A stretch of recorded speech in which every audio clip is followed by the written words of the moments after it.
Hi, my name is Dr. Halim Jaffer. I am periodontist.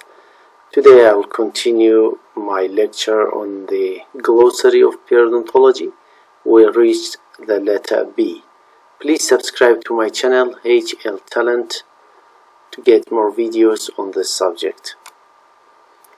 So we have few terms today. Each time I'll bring to you few terms to be more understandable and easy to learn.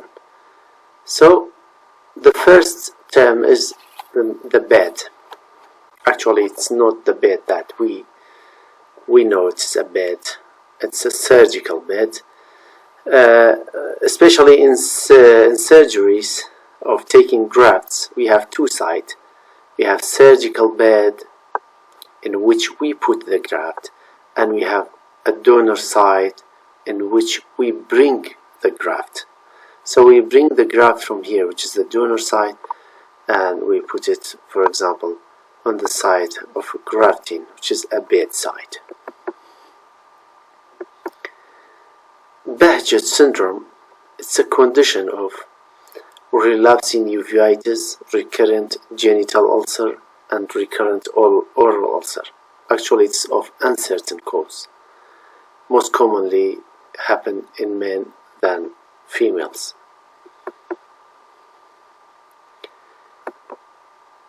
We have a term BETAGLUCORONIDASE, which is a lysosomal enzyme present in macrophage and polymorphonuclear leukocytes, and it's important in the degradation of phagocytosed materials. As we know that the innate immune system, which consists of neutrophils, macrophages, these macrophages and neutrophils are protective against the attacking antigens. So one of the ways of attacking is by lysosomal enzyme.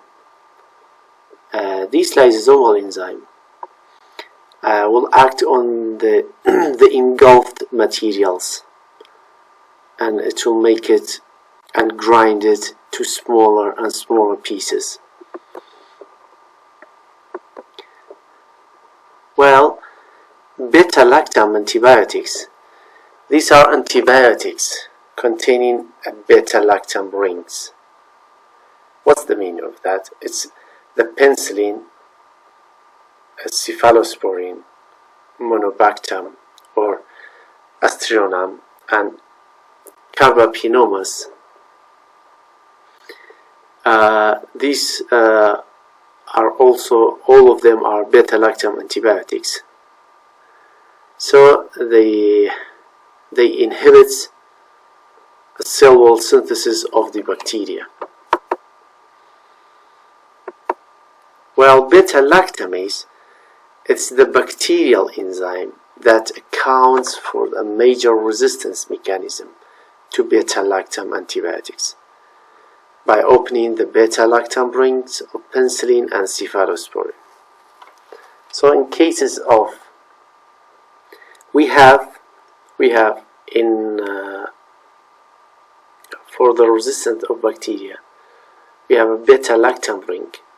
This beta-lactamase of the bacteria will break that ring, and it will inhibit the resistance, and it will produce the resistance against specific types of antibiotics, which are beta-lactam antibiotics. A term bicuspidization or premolarization, it's the process of hemisecting a mandibular molar where both sections are retained. For example, you have a problem in the bifurcation area and we can't treat it. We just bifurcate or dissect the tooth into two equal roots, and we'll restore each of them as a premolar. So we take out two premolars out of a first molar. Bifidobacterium, It's a gram-positive, non-motile, anaerobic rod-shaped bacteria found primarily in marginal and subgingival plaque.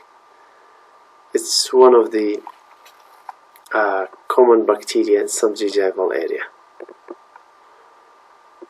While term biofilm, previously we termed this a plaque, but nowadays we named it as a biofilm, which is a colonization and proliferation of microorganisms at the surface and solution interface, especially problematic in the small bore water lines of dental units.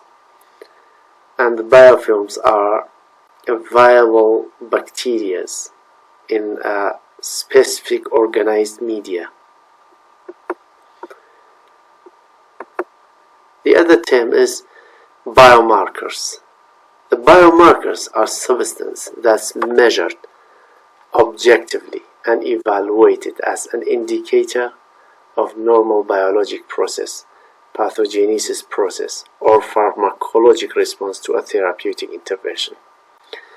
When, for example, we have a disease, for example, when we have a rheumatoid arthritis, we measure the C-reactive protein, which is a biomarker, and by elevation of C-reactive protein, we know the severity of the disease. So it's either an indicator of a pathogenic process or it's normal biologic process. For example, you measure a specific value in the blood of a patient to know the normal range. Or if you give a drug to a patient or do your research to a control group to know the effect of these drugs on the normal range of the biomarkers that are normally present in the blood. The last term is the biological width.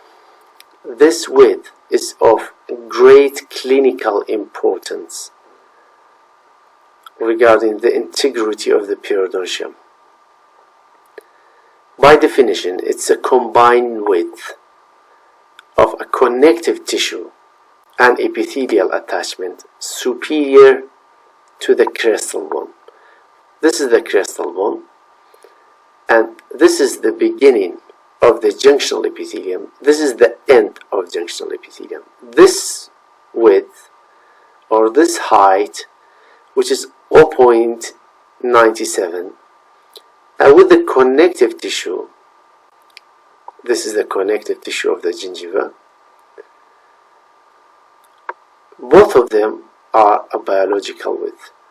And when you violate this biological width while you prepare a crown or doing any other procedures in this area, you will let the bacteria to enter the periodontium easily and causing subsequent infections, chronic and acute infections.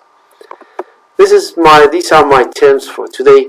Thank you for watching and have a nice day.